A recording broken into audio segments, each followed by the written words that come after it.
Hello, YouTube. This is J. Hello, YouTube. This is Jay Coder back with another stream, and today we're going to go over how to build a application of a news aggregator. It's going to be a news aggregator app that we will use Gemini AI to help us with. So, if you like this kind of thing, subscribe to the channel, comment on the video, and like. And so, without further ado, let's get started. And so, what I have for you guys today is I have what you have to do first is you have to go to Google AI Studio, and you can do a search on Google for Google AI Studio, and then it should bring up something that looks like this. There are other things that might come up, such as Google Cloud, but this is the actual thing that the Google AI Studio, which should default to this dark mode, and it should look a lot like this. But anyway, go to Google AI Studio, and then also make sure you generate your API key. You generate your API key by hitting this button at the top left here.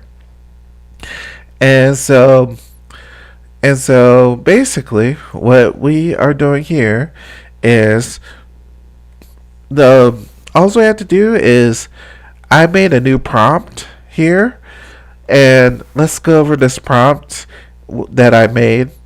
It says, can you aggregate and return the latest trends, news, and research in the AI and chatbot industry for today and include links after each topic? Can you also provide a hero image for each topic? Can you provide this in JSON format? Each topic should have a hero image, title, description, and link. And so this is me instructing Gemini to return the latest trending news articles based on my subject, which today I'm putting AI and chatbot industry. And so, with the AI Studio, you can save the prompt name, and this is aggregated AI prompt.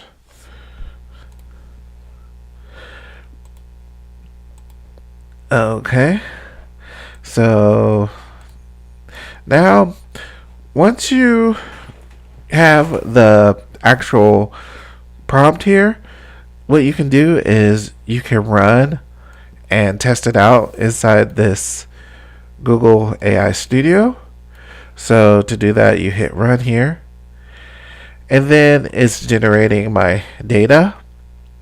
This is a lot like calling it AI, but I'm sorry, calling it an API, but we are using the AI to format the response for us.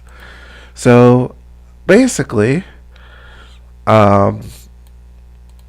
it returned in the format that I wanted inside, which is JSON, and it has articles for the top level, and then inside the articles it should have these topics here, and then for each topic it should have a hero image, title, description, and link. So it has all that for me. This description says artificial intelligence AI is rapidly changing the world of work.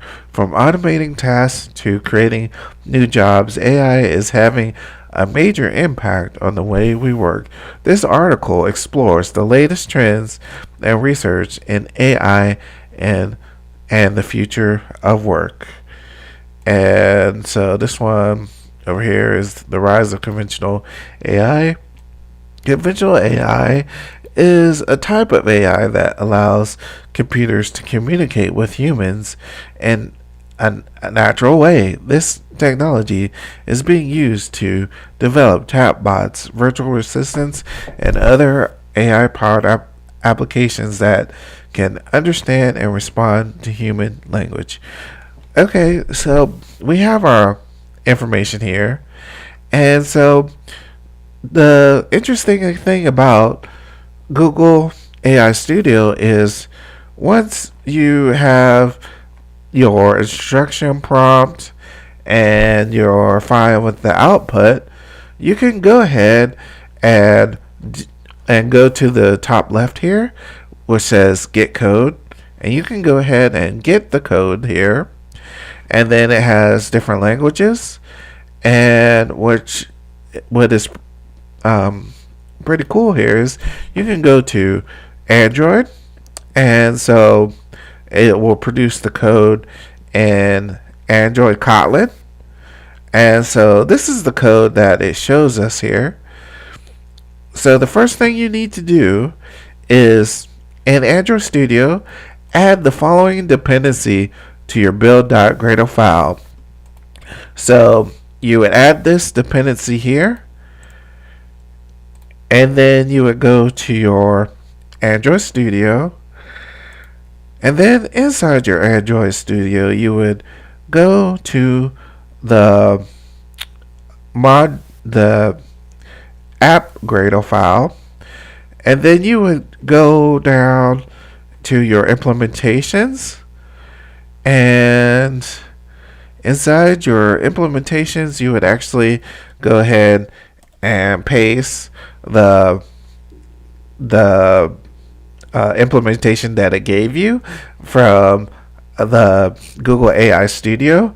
And as you can see, I already have that pasted, but I wanted to show you guys where to put that. And then once you put that there, you're going to hit the sync now, and that's going to sync your project to the new dependency that you added in order to use the Gemini inside your application. Alright, and then after that, it has this code here, which is all of this. And basically what I did is I already copied this and put it in the project there, and I'm gonna show you guys that right now actually.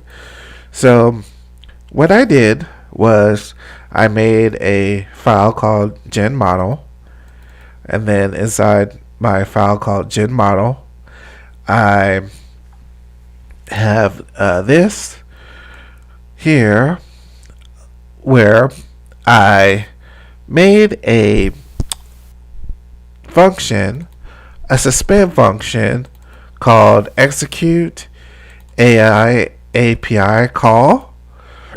And this, you can refine this however you guys want, but I'm calling this for this example. And so basically, in the actual AI Studio, it doesn't put it inside any method or class. So it's up to you guys to go ahead and put that in somewhere in like a method or class, and so, or a function I mean. And so I put that in a function. And so after you put that in the function, this is the code that the Google AI supplied to make the Gemini call. And so an important note that you have to do here is when you see this part, the generation config, make sure that you set this to your unique API key. I'm not going to show my AI key, but make sure to have your own, and you would place your AI key in here. And then, all right, and then after that is you don't have to change anything after that. And then this is like the safety parameters they put in there. And then here's my prompt. If you can remember straight from the Google AI Studio, it's the exact same prompt word for word that I created in that AI Studio. And then it simply passes that to the generate content method, which is inside the model.generate content. And then this was passed into the model. And then after that, it will return this response in text. Right now, I don't have UI, but however, that's for the future where AI components, I'm sorry, Jetpack Compose UI components can be constructed to display this information. But however, it's ready to test.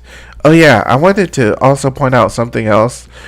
Inside this method that I made, that I put the code into, I made it a suspend function, and that's important because this is a asynchronous call, and it wants you to put it inside a suspend function.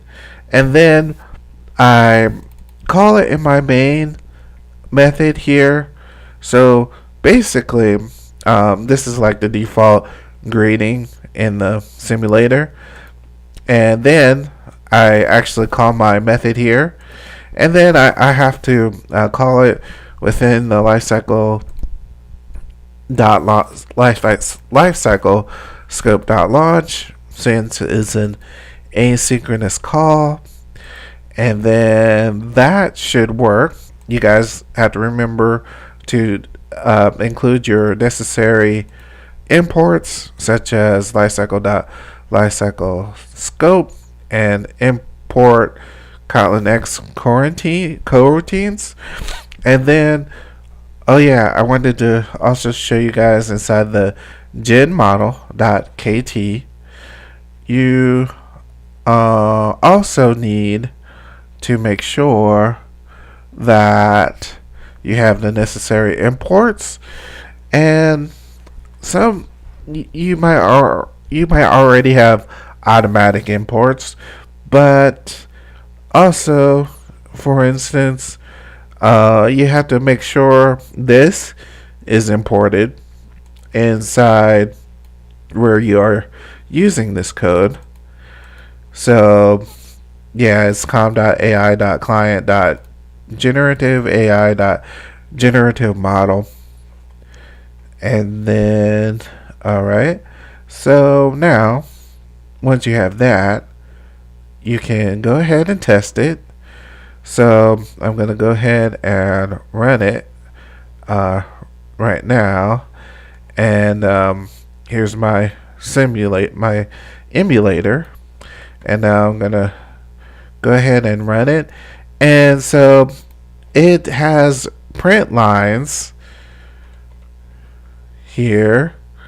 So it has print right here. So that means it's going to be printed to the logs. So in order to check the log, I'm going to go to logcat.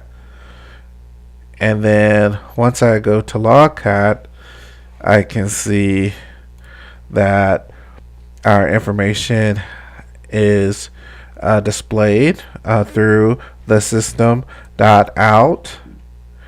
So basically what we have here is our AI news info.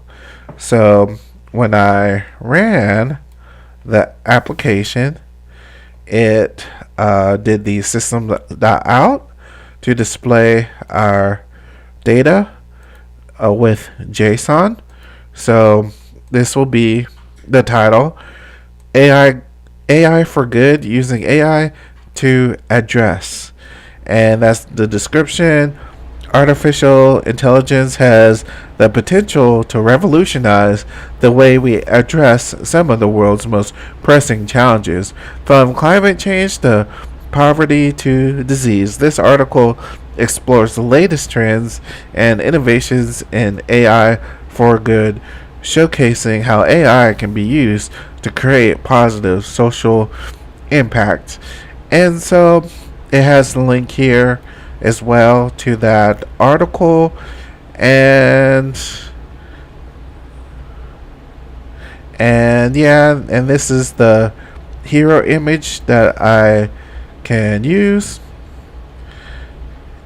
And so yeah, so that's how you can get started making a news aggregation app using AI to retrieve the news information for you. And the Google AI Studio makes it pretty easy to get started with a instruction prompt, and then taking that instruction prompt and being able to export the code into things like Kotlin or JavaScript in order to make that call to the Gemini AI to return to you a result. And it's a quick way to get started and making your own generative AI application, and using news. And so that makes it easy, where you don't even have to have a news API. All right, well, that's what I wanted to show you guys today. And as always, I encourage you guys to stay coding, and please subscribe to the channel if you haven't already. All right, peace.